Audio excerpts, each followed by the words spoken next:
Ассаламу алейкум, урматтуу кыргызстандыктар, урматтуу кыргыз элим. Чындыгында биз добуш берип шайлаган депутаттар Жогорку Кеңешке жумушка келгенден кийин коомчулуктун, элдин, мамлекеттин кызыкчылыгын колдой турган, элге пайдалуу иштерди кылыш керек эле.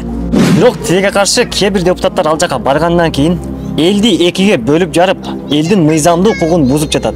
Тактап айтканда, Малиев Арсланбек аттуу депутат кыргыз мамлекетине буга чейин дагы зыяндуу иштерди жасап жатат. Буга чейин Куранды бурмалап, хиджабка асылып, жана ошондой эле казинону колдоп келген. Азыркы учурда хиджабка асылып, монтураган эже карындаштарыбыздын укугун тепсеп жатат. Бул Малиев депутат конституцияга, динге системдүү түрдө кайта каршы чыгып келет. Биз мыйзамдуу өлкөдө жашайбыз. Бизде баш мыйзамыбыз конституция. Ал жакта бул тууралуу эмгеп жазылган. Кыргыз Республикасынын конституциясы 24-берене эч ким жынысы, расасы, тили, майыптуулугу, этностук тандыгы, туткан дини, курагы, саясий же башка ынанымдары, билими, теги, мүлктүк же башка абал ошондой эле башка жагдайлары боюнча басмырланышы мүмкүн эмес деп турат.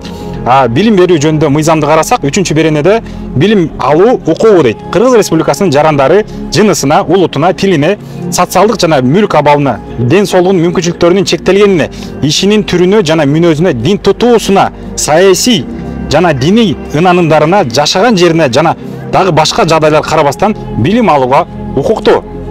Урматтуу депутаттар, силерди эл шайлаган, силер элдин кызматындасыңар.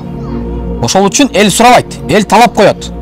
Эл өзү билет, кимди коет, кимди шайлайт, кимди мөөнөтүн узартарын, кимдин мөөнөтүн жеткизбей, кетирерин дагы эл чечет. Ошондуктан Малиев Арсланбек аттуу депутатка мандатын тапшырышына кыргыз элим кол чогулуп баштады. Элди бөлүп жарган Малиевке окшогон депутаттар Керек эмес.